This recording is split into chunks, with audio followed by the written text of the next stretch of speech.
0 degree से लेके 0 भी नहीं, -2 डिग्री से और 50 डिग्री तक जी कोई दिक्कत नहीं आती इस पेड़ पौधे। जी। टिड्डियाँ भी नहीं खाती, कोई जानवर नहीं खाता, कुछ नहीं खाता। 2007-8 से मैंने स्टार्ट किया इसको। 2001 में आर्मी में चला गया था, फिर NSG में चला गया, नेशनल सिक्योरिटी गार्ड में कमांडो था, CH में काउंटर हाईजैकिंग स्क्वाड्रन में। एक दिमाग में ये था कि किसानी में कुछ करें, कुछ नया करें, कुछ इनोवेटिव करें, कुछ अच्छा करें। एक मूवी आई थी पुष्पा। जी पुष्पा, हाँ। उसको देखा, वो बार बार बोल रहा था मैं झुकेगा नहीं, मैं झुकेगा नहीं। बाजार में आजकल तो बेरों की तरह बिकता है, आराम से कोई दिक्कत नहीं, कोई दिक्कत नहीं। ये नहीं झुक रहा तो मैं कैसे झुकूंगा, मैं तो किसान हूँ। तारा, ये तारा है हमारी, बोलते ही आ जाएगी। देखो नाम लेते ही पहुंच गई। हम यहाँ से यानी हम इटली से डायरेक्टली चलते हैं इजराइल में।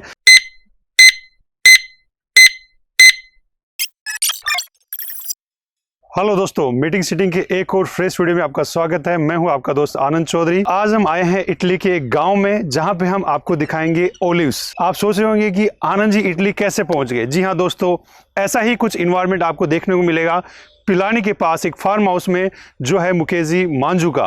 तो आपको उनसे मुलाकात करवाएंगे, उनकी फार्म की विजिट कराएंगे और दिखाएंगे कि कैसे वो ओलिव की खेती करते हैं। जैतून का तेल जो जनरली आप सुनते हैं नाम, और ये बहुत सारी चीज़ों में यूज़ होता है, सलाद में, खाने में, साथ में बॉडी की अप्लाई करने में, बहुत सारे कॉस्मेटिक्स में भी अप्लाई होता है। तो उस फार्म की पूरी डिटेल जानेंगे और उसके अलावा हम देखेंगे कि इन्होंने एग्रो टूरिज्म का यूज़ करके कैसे अपने खेत को बिल्ड किया है। वहाँ पे टूरिस्ट के लिए क्या व्यवस्था है, किस तरह की खेती करते हैं, और स्पेशली ऑर्गेनिक खेती ये करते हैं, पिलानी के रहने वाले हैं। तो आपको मुलाकात करवाते और पूरी डिटेल से जानते हैं कि कैसे उनके दिमाग में ये आइडिया आया और कैसे इसको वो आगे परस्यू कर रहे हैं। तो दोस्तों, ये है मुकेश जी, और मुकेश जी आपको अपने परिचय देंगे और बताएंगे कि उन्होंने कैसे इस चीज़ का आइडिया आया और सबसे पहले इनकी शुरुआत कैसे हुई और इनकी पीछे का इससे पहले ये क्या करते थे। तो मुकेश जी, आपका स्वागत है हमारे मीटिंग सिटी की वीडियो में। 2007-8 से मैंने स्टार्ट किया इसको। 2001 में आर्मी में चला गया था, फिर NSG में चला गया, नेशनल सिक्योरिटी गार्ड में कमांडो था, CH में काउंटर हाईजैकिंग स्क्वाड्रन में। एक दिमाग में ये था कि किसानी में कुछ करें, कुछ नया करें, कुछ इनोवेटिव करें, कुछ अच्छा करें। किसान परिवार से हैं तो हमारे दिमाग में, हमारे खून में, DNA में तो किसानी है। कुछ अलग करना था। शुरू में ऑलिव लगाए, उसके बाद में कुछ खजूर लगाए, फिर किन्नू मौसमी का बाग लगाया, फिर थाई एप्पल बेरों का बाग लगाया, अमरूद का बगीचा लगाया। फिलहाल एग्रो टूरिज्म में भी मेरे पास तकरीबन 2,500-3 हज़ार पेड़ पौधे हैं। आप जैसे देख रहे होंगे राजस्थान में, वो भी डेजर्ट में, पिलानी में, झुंझुनू डिस्ट्रिक्ट में आप देख सकते हैं कितने अच्छे ऑलिव लगे हैं। जी अभी सर इनका कितना समय हो गया इनको लगे हुए? ये ऑलिव 8 साल का पेड़ है, 8 साल का पौधा है। अभी जैसे इस पौधे ये अगस्त में हार्वेस्टिंग होगा। ये जो फ्रूट है अगस्त में हार्वेस्टिंग होगा। ठीक है। इसमें 16 से लेके 21% तक ऑयल कंटेंट है। बहुत अच्छा पौधा है। 1000 साल इसकी उम्र है। मेडिसिनल वैल्यू है इस पौधे। 1000 साल उम्र है। इसके साथ साथ इसकी पत्तियां भी बिकती हैं 60 रुपए किलो। इसकी चाय बनती है, ओलिटिया, ओलिव व्हील करके कई कंपनियां हैं जो इसकी पत्तियां लेती हैं, खरीदती हैं। अच्छा पौधा है। सर, इसका जो ऑयल है वो कैसे निकाला जाता है और कहाँ निकाल सकते हैं और किस रेट में वो सेल होता है? ये पहला एक ऐसा पेड़ है जिसका ऑयल गूदे से निकलता है।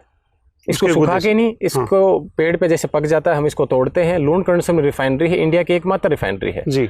तो ये निकलता है गूदे से। पहले इसको क्रश किया जाता है, क्रश करके मथा जाता है, जैसे अपन दही को मथते हैं वैसे मथा जाता है 3-4 घंटे तक।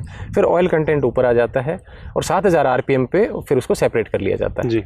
तो सर, ये लुंकरसन में है वो गवर्नमेंट की रिफाइनरी, सरकारी इसमें चार्जेस लगता है ऑयल? नहीं, अभी तक सरकार कोई चार्ज नहीं ले रही प्रमोशन के लिए, क्योंकि हम इसको इम्पोर्ट करते हैं, फॉरेन से इम्पोर्ट करते हैं। तो जो हमारा बहुत सारा फॉरेन रिजर्व है वो विदेशों में जाता है। उसको रोकने के लिए खासतौर पर सरकार के, सेंट्रल गवर्नमेंट के 2-3 प्रोजेक्ट हैं। खजूर का प्रोजेक्ट है, ऑलिव का प्रोजेक्ट है। तो इनको हम बाहर से नहीं खरीदें। हमारे यहाँ राजस्थान सुटेबल एनवायरनमेंट है, इजराइल के समकक्ष हमारा एनवायरनमेंट है जी। तो ये आराम से हो सकता है जी।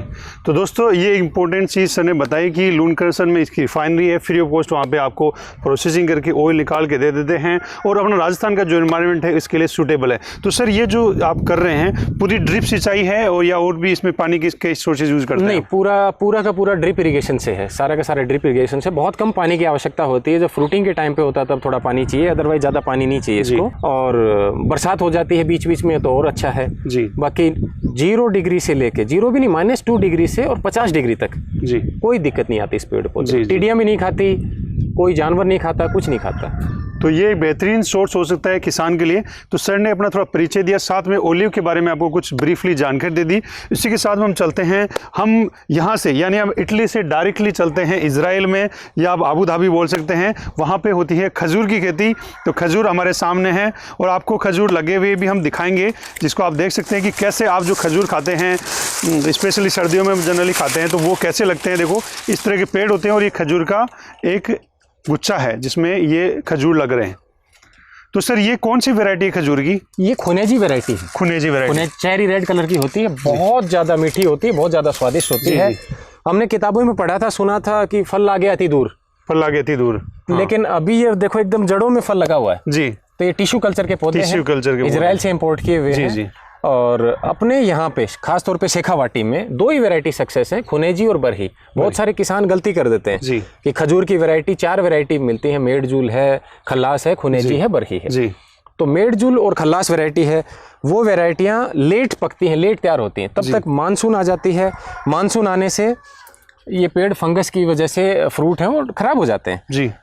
तो खुनेजी और बरही कोई भी किसान लगाए तो उनके लिए बहुत अच्छी वैरायटी है। एक पौधे से 5 साल के बाद में तकरीबन ये मानिए 50 kg फ्रूट आपको पक्का मिलेंगे जी। After 5 year. पौधा लगाया तो कब तक वो प्रोडक्शन देना स्टार्ट करता है? 4th ईयर से आपको प्रोडक्शन 4th ईयर से प्रोडक्शन देना स्टार्ट 15-20 किलो देगा, 5th ईयर आपको 50 kg। जैसे उस पेड़ की आपने लाइफ बताई 1000 साल, जो इसकी 80 साल उम्र है, 40 ईयर प्रोडक्टिविटी लाइफ है इसकी, 40 साल तक प्रोडक्शन देगा।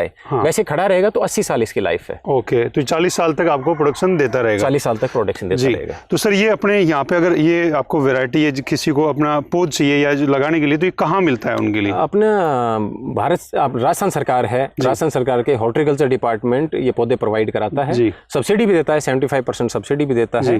थोड़े पौधे महंगे हैं, ये 4-4.5 हज़ार का पौधा है, गवर्नमेंट 3,000 सब्सिडी देती है, तो ये किसान को 1500 के आसपास खुद पे करना पड़ता है पर पौधे के हिसाब से।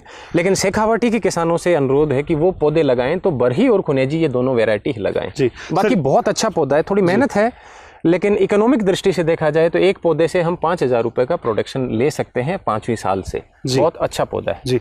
सर इसको जनरली सेल करते हैं खजूर को, तो कहाँ करते हैं सेल? बाजार में आजकल तो बेरों की तरह बिकता है, आराम से कोई दिक्कत नहीं, कोई दिक्कत नहीं। फल सब्जी की दुकानों पे भी आपको मिल जाता है आराम से। बड़े शहरों में तो ये 200 रुपए किलो, 300 रुपए किलो तक बिक रहा है, लेकिन छोटे कस्बों में, गाँव में भी 100 रुपए kg आराम से बिक सकता है। तो सर थोड़ा सा ओलिव वाले में बातचीत करता हूँ कि ओलिव आप जनरली इसका ऑयल है वो कहाँ सेल करते हैं? मैं तो मेरे फार्म से ही सेल करता हूँ। फार्म पे बहुत सारे विजिटर आते हैं, वो लेके जाते हैं, कुछ अपने गेस्ट आते हैं, वो लेके चले जाते हैं।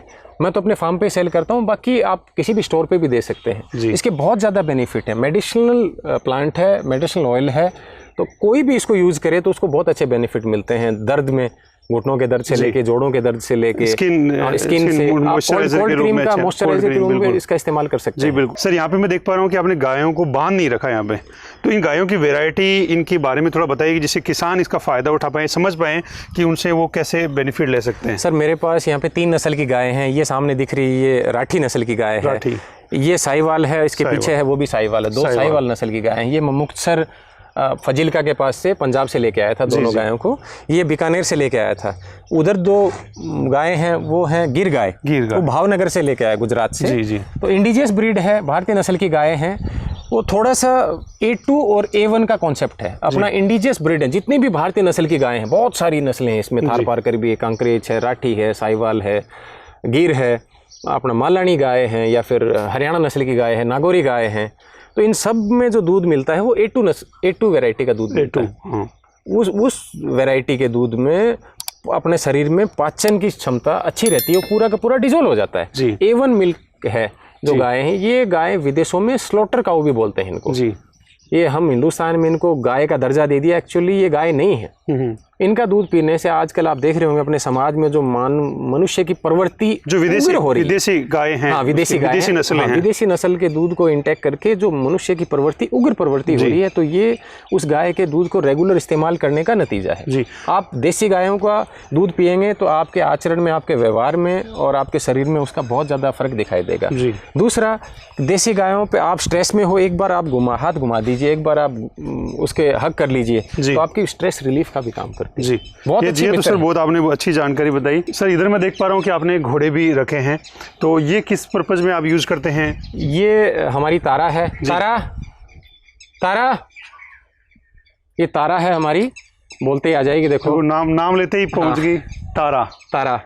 वाह। तो ये भक्ति और शक्ति के समन्वय के लिए जी। कि गायों की सुरक्षा के लिए, गायों के सानिध्य में एक अश्व का होना जरूरी है। अश्व शक्ति का प्रतीक है, तो इसका होना जरूरी है। दूसरा साथ में बच्चों के लिए, फार्म पे लोग आते हैं उनके लिए, और एक राइडिंग के लिए भी।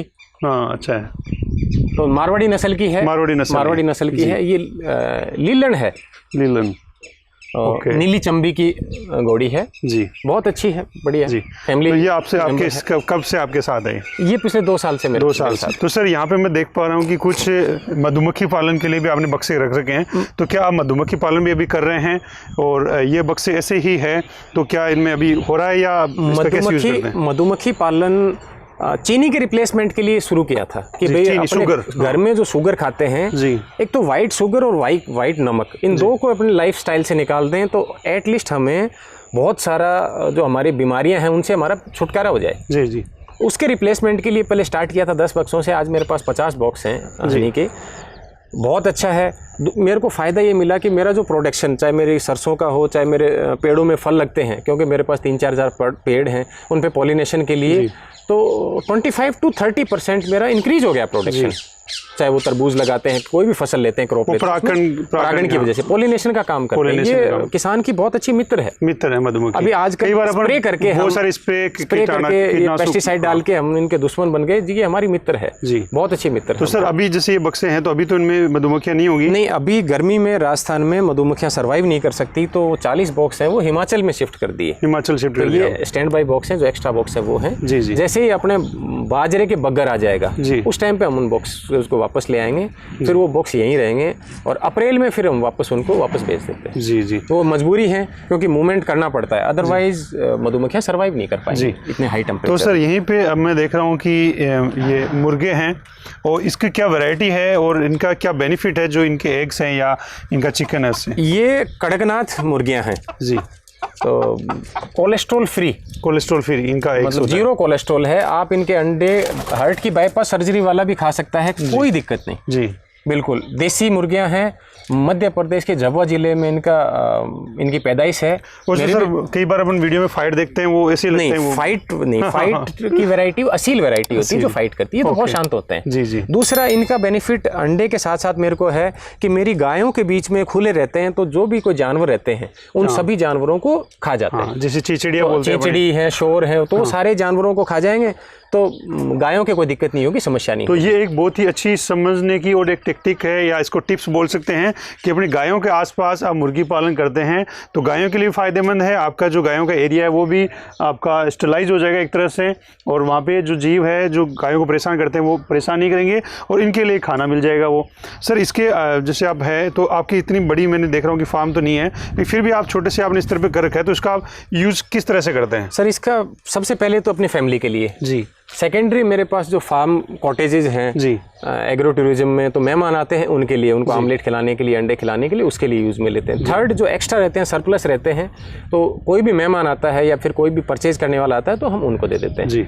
तो ये मेरा यहाँ पे यहाँ खाते हैं। इसको कमर्शियल नहीं यूज करके आप पर्सनली लेवल पे यूज करते हैं या अपने कोटेज थोड़े हैं, 15 बर्ड्स ही हैं, थोड़े लेवल पे है, बड़े लेवल पे नहीं किया, लेकिन ये संतोषजनक है। बहुत एक ऑप्शन है कि इसको बड़ा किया जा सकता है। और एक आदमी यदि 15-20 मुर्गियां पालता है, 2-4-5 लोगों को भी अंडे देता है, तो ये मानिए कि एक इनकम का बहुत अच्छा सोर्स है। इसका 50 रुपए का एक एग जाता है जी जी। दिल्ली के 10 अंडे देते हैं, 50 रुपीज का एक एग। दिल्ली के 10 अंडे देते हैं, यदि हम घर में नहीं यूज में ले रहे तो 500 रुपए पर डे के। ये 15-20 है, 10 देते हैं, 10 अंडे डेली। ऐसे नहीं कि एक ही मुर्गी 10 अंडे देती है तो प्लस एड ऑन कर देता हूँ। तो सर अब कॉटेज की तरफ बढ़ते हैं और उधर वाले पे लेग को कवर करते हैं। तो दोस्तों इसी के साथ हम आपको बताना चाहिए कि आपको हमने अलग अलग चीज़ें दिखाई, अब आपको दिखाता हूँ एग्रो टूरिज्म का रियल जो प्रोस्पेक्टिव है वो दिखाता हूँ। यहाँ पे आपको कॉटेज बने हुए मिलेंगे सर के पास, मुकेश जी के पास, और यहाँ पे अच्छे अच्छे पेड़ लगा के इन्होंने डेकोरेट कर गए। तो सर ये जो कॉटेज है ये बनाने का क्या उद्देश्य था और यहाँ पे किस तरह के पर्यटक आपके पास आते हैं? सर बहुत सारे लोग मेरे को अप्रोच करते थे कि तू अकेला ही फार्म पे रहता है, अकेला ही मजे ले रहा है, कि हम फार्म स्टे करना चाहते हैं, विलेज लाइफ का, फार्म की लाइफ का हम भी इंजॉय करना चाहते हैं, बच्चों को दिखाना चाहते हैं। तो उसी प्रोस्पेक्टस में मैंने ये स्टार्ट किया जी जी। तो अभी इनिशियली स्टार्ट किया है। ये हमारा कॉमन हॉल है, इसके साथ में छोटी सी किचन है, इधर वॉशरूम है। लोकल पिलानी से या फिर झुंझुनू तक या दिल्ली से भी बहुत सारे लोग आते हैं गेट टुगेदर पार्टी करने के लिए, कि सुबह आ गए, दिन में रुके, पार्टी की और फिर चले गए। तो 15-20-30 लोगों की गेट टुगेदर के लिए, पार्टी के लिए, मैरिज एनिवर्सरी के लिए, बर्थडे सेलिब्रेशन के लिए आजकल मॉडर्न टाइम में कॉन्सेप्ट है कि हम बाहर कहीं सेलिब्रेट करें, खुली जगह में सेलिब्रेट करें, अच्छी जगह सेलिब्रेट करें, फार्म में सेलिब्रेट करें। तो उनके लिए एक अपॉर्चुनिटी है, मेरे लिए भी अपॉर्चुनिटी है कि मैं उनको होस्ट कर पा रहा हूं, और उनके लिए भी अपॉर्चुनिटी है कि उनको एक फार्म पे पार्टी करने के लिए या गेट टुगेदर के लिए एक स्पेस मिल जाता है। दोस्तों सबसे पहले आपको विजिट करवाते हैं, अंदर का दिखाते हैं, उसके बाद में इस पर और डिस्कस करेंगे। सर ने यहाँ पे जो ईंट है, ईंटों से बना के एक पूरा एक प्लेटफॉर्म बना रखा है जिससे कि मिट्टी विट्टी थोड़ा रहे, और अंदर अपन जाते हैं तो यहाँ पे आपको पैर वे साफ करके जा सकते हैं। आप अंदर जाके आपको देखने को मिलेगा कि एक पूरा हॉल है बढ़िया वाला, अच्छा, और ऊपर आपने सर ने सरकंडे से ये बना रखी है, छत को कवर कर रखा है जिससे थोड़ी ठंडी रहे, और ऊपर टाइल्स टाइप से वो कुछ है। यहाँ पे भी अच्छा डेकोरेटिव आपने फैंस और लाइटिंग लगा रखी है, पूरी स्पेस है। आपको देखो ग्लास के साथ में एक टेबल मिल जाएगी, ये एक्स्ट्रा कुछ बेंचेज जिस पे आप बैठ के खाना खा सकते हो, बर्थडे सेलिब्रेट कर सकते हो, पार्टी ऑर्गेनाइज कर सकते हो। तो ये पार्टी के लिए एक सिंपल सिस्टम हो गया। आगे आपको मैं विजिट कराता हूँ किचन का। यहाँ पे किचन है जहाँ पे आप अपनी मर्जी से कुछ भी बना के खा सकते हो। जनरली आपने विदेशों में ये चीज़ कॉन्सेप्ट देखी होगी कि लोग टूर पे जाते हैं, वहाँ पे एक कॉटेज होता है, वहाँ पे वो कुछ बर्तन पहले से रखे रहते हैं, हॉलीवुड की मूवी में आप देखा होगा, वहाँ पे वो खुद ही कुक करते हैं, खुद ही उसको एंजॉय भी कर सकते हैं। तो इधर बालकनी भी है, आप अदर फार्म में भी जा सकते हो, बाकी यहाँ पे अच्छे व्यू मिलते हैं आपको, कर्टन लगा के एकदम ताज़ी हवा आने के लिए भी सुविधा है पूरी। तो मच्छरों के हिसाब से भी सर ने जाली लगा रखी है। तो हम आगे की तरफ बढ़ते हैं, थोड़ा बाहर चलते हैं। इधर आएंगे तो आपको एक गेट और मिलेगा जिससे आप एंट्री और एग्जिट कर सकते हैं, और वेंटिलेशन के लिए अच्छा है। साथ में आपको इधर वॉशरूम मिलेंगे और बाथरूम है, आप नहा धो सकते हैं अपने और रिफ्रेश हो सकते हैं। सबसे अच्छी है कि नेचर के नज़दीक हैं, आप एकदम बाहर निकलते हैं, आप नेचर के पास आ जाते हैं। पेड़ पौधे हैं, आंवले का पेड़ है यहाँ पे, ये सदाबहार के पौधे हैं, गुलजारा है, ये सभी आपको बहुत अच्छा लगता है। और अब हम चलते हैं सर के दूसरे कॉटेज की तरफ। तो सर इसका आइडिया आपको कैसे आया? ये एक यूनिक कॉन्सेप्ट है जिसे अभी हमने विजिट किया था कि आपका ये कॉटेज है, बहुत ही मेरे को अच्छा लगा। तो ये कब इसका आइडिया आया जो दूसरा कॉटेज है? सर वैसे आइडिया तो 2 साल से मेरे पीछे बहुत सारे दोस्त थे, फिर एक मेरा बॉम्बे में दोस्त रहता है, उसने मेरे को डिज़ाइन बना के भेजी। ये ओवल शेप में है दोनों कॉटेज, अपोजिट जी। ये नीचे वाला लंबा ओवल है तो वो टेढ़ा ओवल है, दोनों ओवल हैं ताकि ऊपर हमें बालकनी मिल गई जी। तो ये प्राइवेसी के लिए थोड़ा सा तिरछा कर गया। हाँ। मेरे को ये यहाँ बनाने का मकसद ये था, ये 2 ऑलिव के पौधे जी और 6 साल पहले निकल गए किसी कारणवश जी। बड़ा फील हुआ कि 2 पौधे कैसे निकल गए, क्यों निकल गए, जो 1000 सालों तक रहने वाले थे, तो वो कैसे निकल गए। फिर अभी पता चला कि ये यहाँ पे कॉटेज बनना था, इसलिए वो निकले थे। वो प्रभु इच्छा थी, भगवान की मर्जी थी। यहाँ बनाने का उद्देश्य ये है कि मैं यहीं पे रहता हूँ, फार्म में रहता हूँ, तो मेरे घर से दूर हो, दूसरा कोई भी आए उसको प्राइवेसी मिले जी। तो दोस्तों यहाँ पे आपको एक इनबिल्ड ही सोफ़ा मिल जाता है कि सर ने इसको कंस्ट्रक्शन में ही शामिल कर लिया। साथ में अच्छा कंफर्टेबल जगह है, और आप पूरा रूम का देखिए, ये ओवल शेप में है, गोल एकदम गोलाकार शेप में, पूरा एकदम अच्छा। बच्चों के साथ, फैमिली के साथ आप आते हैं, एंजॉय कर सकते हैं फ्रेंड्स के साथ। तो यहाँ पे देखो दोस्तों, यहाँ पे खिड़कियाँ आपने सर ने काफ़ी दे रखी है चारों तरफ। पूरा आप यहाँ से खोलते ही आप पूरा बाहर गेट से तो मिलते हैं, साथ में खिड़कियों से भी आपको पूरा ओलिव का एकदम नज़ारा, क्योंकि आप ओलिव टच कर रहे हैं खिड़कियों को। यहाँ पे एक बाथरूम की सुविधा है, मिरर है, अच्छा सा आपके लिए बेड है, और बेड भी सर ने तो एक परमानेंट इलाज कर दिया कि इनबिल्ड ही बेड बना दिया यहाँ पे, तो आप भी ये चीज़ कर सकते हैं। तो ये पूरा इसी से बना के सीमेंट से, और नीचे प्लाई लगा दी है, तो इसको आप, ये सदाबहार रहने वाला है। तो किसानों के लिए इंपॉर्टेंट है बात समझने का कि आप ऐसी चीजें, मजबूत चीजें बनाइए जो सदाबहार है। साथ में आपको एक अलमीरा मिलेगी देखने को, वो भी इनबिल्ड है, दीवार के साथ में इनबिल्ड है, वहाँ पे उसका गेट है। और यहाँ पे साइड में जो अपन बोलते हैं बेड साइड टेबल भी सर ने वॉल के साथ में ही बिल्ड कर दी है, और आपके लिए अच्छी सुविधा आपको देखने को मिलेगी यहाँ पे। इसका मकसद ये था कि कम खर्चे में, कम लागत में और कम मेंटेनेंस में, बिना मेंटेनेंस के। नॉर्मल क्या है, लकड़ी बहुत ज़्यादा महंगी है, लकड़ी की मेंटेनेंस बहुत ज़्यादा है, टूटने का डर और वो सारी चीज़ें रहती हैं। तो कम मेंटेनेंस में, 1 टाइम इन्वेस्टमेंट में और किसान कर सकते हैं। एक तरह से आइडियल है कि और भी कोई किसान करना चाहे, एग्रो टूरिज्म में जाना चाहे, तो वो इसमें जाएगा, उसके कॉस्ट इफेक्टिव भी रहेगा और आगे की मेंटेनेंस में भी इशू नहीं रहेगा जी। तो कॉस्ट इफेक्टिव और मेंटेनेंस के लिए सर ने ये आइडिया यूज़ किया है। आगे वॉशरूम भी है इधर, पूरा आप अच्छे से यूज़ कर सकते हैं अपनी जो भी सुविधा के हिसाब से। तो वो भी नीट एंड क्लीन, हाइजेनिक और बहुत अच्छा बना रखा है। शावर भी इसमें ऑप्शन अवेलेबल है, आप जब भी विजिट करें देख सकते हैं। और अब हम आपको दिखाते हैं इसका बहुत ही खूबसूरत पार्ट जो हमने देखा था, वो है ऊपर वाला पार्ट। तो चलो चलते हैं। तो दोस्तों अब हम चलते हैं ऊपर की साइड, जो बहुत ही खूबसूरत एक दृश्य है। मुझे लगता है कि मैं यहीं पे रहूं। सर को बोलो कि सर एक वाईफाई कनेक्शन लगवा दो, मेरा तो ऑफिस यहीं पे सेट कर लेता हूं। छुट्टियों में आ सकते हैं हम, तो हमारे लिए एक बेटर ऑप्शन हो चुका है कि हम यहाँ पे आके रुक सकते हैं। तो यहाँ पे दोस्तों आप बैठ के पूरा फॉर्म का एंजॉय कर सकते हैं। आप सामने देख रहे हैं कि अच्छा आपको कॉटेज दिखाई दे रहा है, ओलिव के पेड़ दिखाई दे रहे हैं, चिड़िया चहचहा रही है। कितना ब्यूटीफुल नज़ारा है, क्या हवा चल रही है, बहुत ही शानदार। तो सर आपके एग्रो टूरिज्म वाले फार्म में आके ओलिव का एक नज़ारा लेने के लिए, इन कॉटेज का आनंद लेने के लिए आपके पास कोई पहुंचना चाहिए, तो वो कैसे पहुंचे?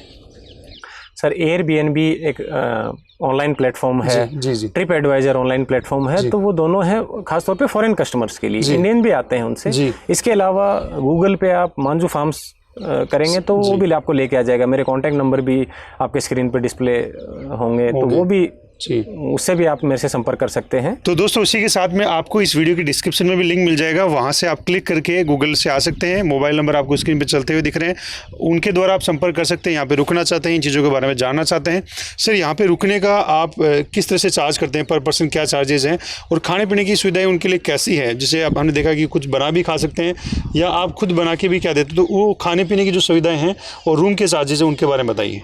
सर मिनिमम चार्जेस हैं रूम के 2500 रुपये जी, जो अपने इंडिया के जितने भी गेस्ट हैं उनके लिए 2500 रुपये हैं। हम ब्रेकफास्ट हमारी तरफ से कॉम्प्लीमेंट्री होगा जी। और जो फॉरेन टूरिस्ट हैं उनके लिए 5000 रुपीज़ हैं, उनके लिए पूरा पैकेज है 5000 रुपये में। तो हम कैमल राइडिंग, हॉर्स राइडिंग और बाकी ब्रेकफास्ट, लंच, डिनर सब कुछ उसमें जी। यानी लगभग 2500 रुपये में आके आप यहाँ पे रह सकते हैं पर पर्सन, और ब्रेकफास्ट आपके लिए कॉम्प्लीमेंट्री रहेगा।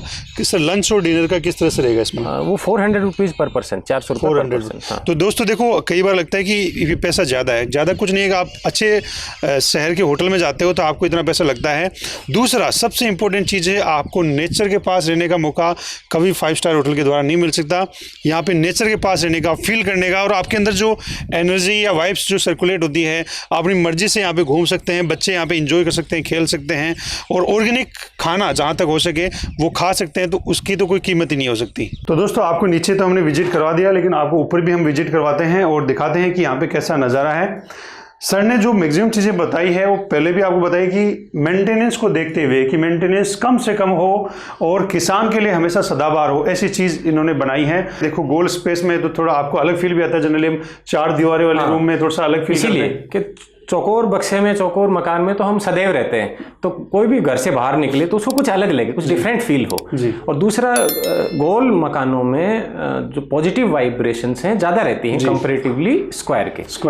जो पॉजिटिव एनर्जी है वो जहाँ पे भी दीवार खत्म होगी स्टॉप हो जाएगी, वो बैरियर आ गया। गोल में वो सराउंडिंग में घूमती रहती है जी। तो सर इसमें जैसे कि आपका ये ऊपर है तो बाहर आपने बालकनी दिखाई, वो बहुत ही अच्छा है। उसके अलावा इस रूम की आप कोई स्पेशल फीचर बताइए जो सबसे स्पेशल है। जब ये रूम बनाते ही सबसे पहले जो हमारी भैया चिड़िया हैं, उन्होंने इसके बगल में घोंसले डाले, वो बिल्कुल नेचुरल है जी। तो वो जैसे आमंत्रण दे रही हो कि आप आइए और आप देखिए। तो दोस्तों आपको हम दिखाते हैं कि यहाँ पे आप रहते हैं, स्टे करते हैं, तो आपको एकदम नेचर के नज़दीक ये चीज़ देखने को मिलेगी कि जो भैया होता है, पक्षी होता है, उसका नेचुरल खुद के द्वारा बिल्ड आपको घर ये बनाए, कोई आर्टिफिशियल नहीं है, कोई नहीं है। इन्होंने बाय डिफॉल्ट ये चीज़ें यहाँ पे चूज़ की और रह रहे, तो यहाँ पे चिड़िया की चहचहाने की आवाज़ और सब कितना पॉजिटिव वाइब्स के साथ आपको देखने को मिलेगा। तो उसका तो शब्दों में बयां करना तो मुश्किल है, आगे फील करना पड़ेगा। मुझे लगता है कि यहाँ पे खड़ा होकर आराम से देखता रहूँ पक्षियों की आवाज़, और यहाँ पे एक बुक पढ़ता रहूँ, चाय की, कॉफ़ी की चुस्कियाँ लेता रहूँ। तो दोस्तों आपने कॉटेज विजिट कर लिया, सर का फार्म भी देख लिया, और ऊपर आप देखिए सर ने लाइट को कंजर्वेशन के लिए, बिजली बचाने के लिए, और साथ में सोलर का सिस्टम यूज़ कर रहे हैं। तो सर ये कितने वाट का प्लांट है और इसका कोई सब्सिडी या इसके बारे में कुछ बताइए। ये 7.5 किलोवाट का अपना सोलर सिस्टम है जी। तो सरकार की तरफ से 75% अनुदान मिला है जी, और इससे पूरे घर की एनर्जी, इवन अपने फार्म पॉन्ड में जो मोटर लगी है उसकी भी एनर्जी, सारी एनर्जी को ये इसके थ्रू आ जाती है। तो अपने राजस्थान को सबसे बड़ा जो भगवान ने गिफ्ट दिया है वो दिया है सूर्यदेव। सूर्यदेव का हम ज़्यादा से ज़्यादा इस्तेमाल करें, ज़्यादा यूज़ कैसे करें मॉडर्न टेक्नोलॉजी के हिसाब से, तो सोलर एक बहुत अच्छा ऑप्शन है, बहुत अच्छा एक अल्टरनेटिव है। तो सर यहाँ पे हम साथ ही में देख पा रहे हैं एक अच्छा, बहुत ही खूबसूरत आपको पॉन्ड हमें दिखाई दे रहा है। इसके बारे में से इसमें किस तरह की फिशेज़ हैं और इस पानी का आप किस किस तरह से यूज़ करते हैं, जो आपके टूरिस्ट आते हैं उनके लिए किस तरह से बेनिफिट देता है? ये प्रधानमंत्री जल सिंचाई योजना के तहत फार्म पॉन्ड बनाया था जी। ये 84 फीट बाय 44 का है, डेप्थ इसकी 14.5 फीट है। इसमें तकरीबन 2.5 लाख लीटर में बरसात का पानी सेव करता हूँ। बरसात का पानी? हाँ, 2.5 लाख लीटर अपने घर के सारा अटैचमेंट एरिया को इसमें जो कनेक्ट कर दिया है, ताकि ये हमें बरसात का पानी स्टोर हो। जैविक खेती के लिए हमें बरसात के पानी की बहुत आवश्यकता होती है। जितने भी मेरे पेड़ पौधे हैं ड्रिप के माध्यम से उनकी जड़ों में पहुंचा देते हैं। गेहूं सरसों बोते हैं तो उसमें भी एक बार निकाल देते हैं, ताकि इसमें नाइट्रोजन की पूर्ति हो सके उनमें। ये तो मिनरल वाटर है एक तरह से देखा जाए तो। इसमें कुछ मछलियाँ डाल रखी हैं, तो मछलियाँ 2 काम करती हैं। एक तो हमारी इनकम का एक्स्ट्रा सोर्स है और दूसरा वो मछलियाँ इस पानी को ज़्यादा फर्टाइल करती हैं, ज़्यादा उर्वरक, उसमें अमोनिया ये सब उसके वेस्ट प्रोडक्ट होते हैं। उसके वेस्ट प्रोडक्ट से पानी और ज़्यादा उपजाऊ हो जाता है, तो हमें ज़्यादा फायदा मिलता है। जी, तो दोस्तों ये भी सर ने एक और टिप बता दिया आपको कि जब भी आप पॉन्ड बनाते हैं, जैसे आप बरसात का पानी स्टोर कर रहे हैं, उसको ये कर रहे हैं, या कुएं से पानी निकाल के, उसको बोरवेल से पानी निकाल के डाल के खेतों में यूज़ करना चाहते हैं, तो उस पानी में आप मछलियाँ छोड़ सकते हैं। उन मछलियों से आपको इन अर्निंग का सोर्सेज तो मिलता ही है, साथ में आपको मिलता है उस पानी की उर्वरक क्षमता, फर्टाइल बढ़ जाती है, कि उसमें अमोनिया एक मछलियों का बाई प्रोडक्ट या वेस्ट प्रोडक्ट होता है, तो उसको यूज़ करके इनकी जो पानी है उसकी गुणवत्ता बढ़ जाती है, नाइट्रोजन उसमें अच्छी मात्रा में आ जाता है और अर्निंग का सोर्सेज तो होता ही होता है। देखो, सबसे पहले तो जब तक किसान मल्टीपल सोर्स नहीं करेगा इनकम के, तब तक सर्वाइव नहीं कर सकता, ग्रोथ नहीं कर सकता, आगे नहीं बढ़ सकता। तो आपकी अपनी आजीविका को बढ़ाने के लिए इनकम के सोर्स मल्टीप्लाई करने पड़ेंगे। तो चाहे मछली पालन के थ्रू कीजिए, चाहे आप मुर्गी पालन के थ्रू कीजिए, चाहे आप हॉर्टिकल्चर में पेड़ पौधे लगा के कीजिए, जैसे एग्रो टूरिज्म से कीजिए, कैसे भी करके आपको अपने मल्टीप्लाई करने पड़ेंगे सोर्सेज। जैसे मैंने मेरे फार्म के 100 फैमिली फार्म, मतलब 100 फैमिलीज का मैं फैमिली फार्मर, वो मेरे से जुड़ते हैं। 1000 रुपीज़ उन मेंबरशिप फीस है जी। तो मेरे को जनवरी के पहले सप्ताह में 1 ईयर का 1000 रुपये 1 ईयर के जी। तो 1000 रुपये मेरे पास जनवरी के पहले हफ्ते में एक किसान के आ जाते हैं, एक मतलब फैमिली के आ जाते हैं। तो तकरीबन मेरे पास एक अच्छी खासा अमाउंट इकट्ठा हो जाता है। तो वो सर किस तरह से फैमिली फार्मर, यानी उनको क्या सुविधाएं मिलती है उसकी? उनको सुविधाएं मिलती है, मेरे खेत में कोई भी प्रोडक्ट है, जैसे भी आप देखेंगे खूब सारे तरबूज लगे हैं जी, तो उनकी प्रायोरिटी उन्हीं की रहती है। तरबूज लेके जाएंगे तो उसमें से डिडक्ट हो जाएंगे, अनाज लेके जाएंगे उसमें से डिडक्ट हो जाएंगे, वेजिटेबल्स ले जाएंगे उसमें डिडक्ट हो जाएंगे, उसके एक्स्ट्रा भी ले सकते हैं, उससे ज़्यादा भी ले सकते हैं, लेकिन वो तो मिनिमम है। हाँ जी। तो उससे फ़ायदा ये मिलेगा कि मेरे पास वो घी भी लेके जाएंगे, मेरे पास से वो फ्रूट भी लेके जाएंगे, यानी वो 100 रुपीज़ का 1000 रुपीज़ का वाउचर पूरा इस्तेमाल करेंगे। उस साथ में आप पे उसका उनका फेथ भी हो गया कि हम सर आपसे कंटिन्यू लेने वाले हैं। वो जुड़ेंगे, मेरे फार्म पे आएंगे, वो देखेंगे, चीज़ों से रूबरू होंगे, तो वो और भी बहुत सारी चीज़ खरीदेंगे। सर ने बहुत ही अच्छा आइडिया बताया। फैमिली डॉक्टर होता था, आज फैमिली फार्मर होने लग गया है, और वो बहुत ही ज़रूरी है अपने देश की इकोनॉमी के लिए भी, स्वास्थ्य के लिए भी। उसी के साथ हम यहाँ पे देख पा रहे हैं कि आपने बहुत अच्छी मात्रा में तरबूज की खेती कर रखी है। तो सर ये क्या ऑर्गेनिक तरबूज हैं? और यहाँ पे एक चीज़ इसके बारे में भी प्रकाश डालिए कि तरबूज के साथ में आपने एक बाड़ सी लगा रखी है, एक पूरी पौधों की, तो उससे तरबूज को क्या फ़ायदा होता है? ये नेपियर घास की लाइन है। नेपियर घास, जैसे लू चलेंगी जी, तो हमारे लू ज़्यादातर पश्चिम दिशा से आती है जी, तो ये लू से तरबूजों को प्रोटेक्ट करता है जी। मेन मुख्य उद्देश्य इसका यही है, थोड़ा बड़ा हो जाएगा उससे प्रोटेक्ट करता है। तरबूज की मेरे पास 4 वैरायटियाँ लगाता हूँ मैं। एक बाहर से येलो है, विशाला वैरायटी का, अंदर से येलो है, आरोही वैरायटी का है, बाहर से वाइट है, वो नॉन यू का जन्नत है, एक मन्नत वैरायटी, ऐसे करके 4 वैरायटी लगाता हूँ। पूरा का पूरा ऑर्गेनिक है, रोका राजस्थान ऑर्गेनिक सर्टिफिकेशन एजेंसी से पूरा सर्टिफाइड ऑर्गेनिक है। Certified organic. अगर यहाँ पे आप आसपास रहते हैं, यहाँ तक कि आप झुंझुनू और बड़े इलाके से भी रहते हैं, तो यहाँ पे आ सकते हैं, ऑर्गेनिक फसल फल फ्रूट का आनंद ले सकते हैं, पूरे आपको ऑर्गेनिक सर्टिफाइड तरीके से मिलेंगे। तो दोस्तों, मुकेश जी ने अलग अलग पार्ट्स में अपने खेत को डिवाइड करके, कहीं तरबूज हैं तो कहीं रिंजका है, कहीं ओलिव्स हैं तो कहीं खजूर हैं। तो सर इस इलाके में आपने क्या बा रखा है? ये अभी नया बगीचा डेवलप किया है, मौसमी का बगीचा है। मौसमी, ये टिश्यू कल्चर के मौसमी है, और इजराइल से कोलैबोरेशन करके हरियाणा सरकार ने एक नर्सरी लगाई है, वहाँ से अब ये पौधे प्राप्त किए थे जी। तो अभी 12 महीने के पौधे हैं, may be 3rd year in production हो जाएगा। इनके बीच से इंटरक्रॉपिंग कर रखी है। तरबूज की दूसरी फसल है, जो हमारी पहली फसल तरबूज की जैसे ही हार्वेस्टिंग हो जाएगी तो फिर ये दूसरी फसल तरबूज की स्टार्ट हो जाएगी। जो इनकम का सोर्स है वो कैसे मल्टीप्लाई किया जाए, उसका एक जीवंत उदाहरण है जी। और यहाँ पे देख रहे हो बीच बीच में और भी कुछ तरबूज के अलावा बेल दिख रहे हैं। हाँ, कुछ ये वेजिटेबल्स हैं, ककड़ी हैं, खीरे हैं। सर अभी आपने एक बहुत अच्छी चीज़ बताई कि अर्निंग सोर्स को मल्टीप्लाई कर सकते हैं। अभी आप थोड़े मौसम के बारे में बता रहे थे कि किस किस मौसम में किस तरह से वेरिएशन करना चाहिए, जिससे कि पूरी ईयर लॉन्ग आपको अलग अलग तरह की इनकम्स मिलती रहे। मेरी खुद की इच्छा ये थी कि खेती बाड़ी से इनकम थ्रू आउट ईयर होनी चाहिए, पूरे साल हमें पैदावार होनी चाहिए। मैंने जो मेरा कॉन्सेप्ट स्टार्ट किया है, जैसे मुझे जनवरी फरवरी में मेरे पास 250 बेर की झाड़ियाँ हैं जी, तो जनवरी फरवरी में मेरे को उनसे प्रोडक्शन होता है। जैसे मार्च अप्रैल आता है, मार्च अप्रैल में अपने ट्रेडिशनल क्रॉप चाहे गेहूं है, सरसों है, चने हैं, इनसे पैदावार होती है।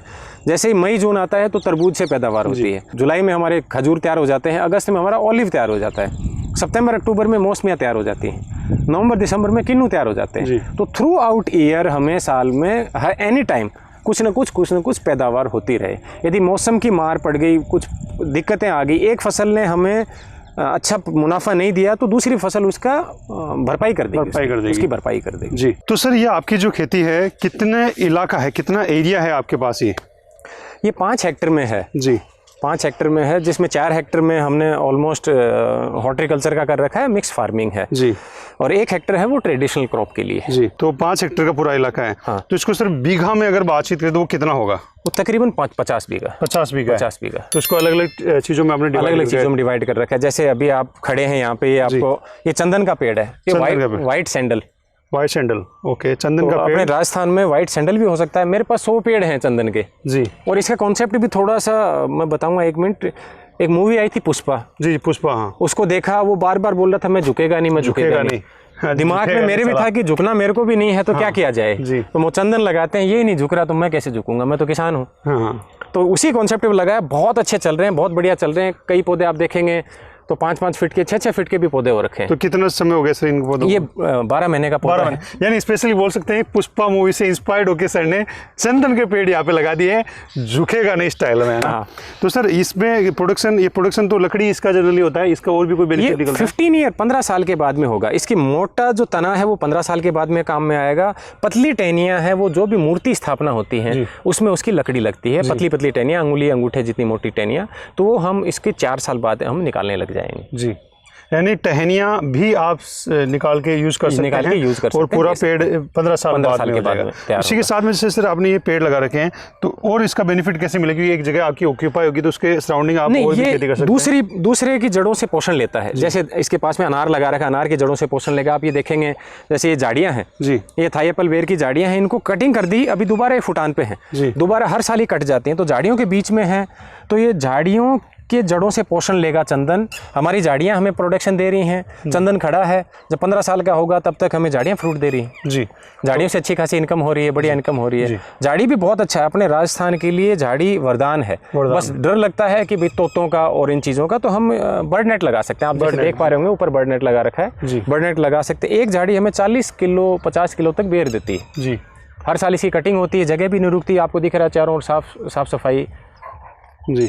तो ये कॉन्सेप्ट भी यूज़ कर सकते हैं कि बीच में अलग अलग पेड़ पौधे मिक्स करके क्रॉप्स को आप यूज़ करेंगे तो आपके जगह का बेटर यूटिलाइजेशन हो जाएगा, अच्छा उपयोग हो जाएगा और किसान के लिए आमदनी का एक अच्छा जरिया हो सकता है।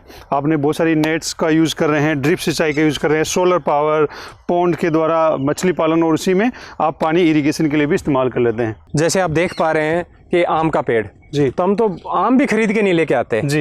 इस आम के तकरीबन 1 क्विंटल के आसपास आम लगते हैं हर साल, 2-3 पेड़ों के आम लगते हैं। तो थ्रू हर सीजन में, जब आम का सीजन आता है, गर्मियों का सीजन आता है, तो आम भी अपने घर के हैं जी। तो पहला कॉन्सेप्ट ये है कि किसान बाहर से कम लेके आए जी, अपने खेत में पैदा करे। एक्स्ट्रा है तो उससे अर्निंग करे, नहीं एक्स्ट्रा है तो हम बाजार में जो पैसा दे के आते हैं एटलीस्ट उसको तो बचाएं। तो दोस्तों हमने फार्म को विजिट किया है और विजिट करने के साथ में हम आपको दिखाना चाहते हैं कि सर को बहुत सारे पुरस्कार मिले हैं, जिससे कि आप समझ पाएं कि कितनी मेहनत करके ये आगे बढ़ रहे हैं, लोग इनको जानते हैं, रिकॉग्नाइज करते हैं। आप भी इस चीज़ का फायदा उठा सकते हैं। तो सर को मिले हुए कुछ पुरस्कारों के बारे में सर बताइए, किस तरह से आपको ये अवार्ड मिले, किस तरह से आपको रिकॉग्निशन हुआ, किस तरह से आप अलग अलग प्लेटफॉर्म पे गए? जैसे आप देख पा रहे हैं, माननीय कृषि राज्य मंत्री गजेंद्र सिंह जी शेखावत ने नस्ल सुधार के लिए, देसी गायों की नस्ल के संवर्धन के लिए, सुधार के लिए मेरे को पुरस्कार दिया था।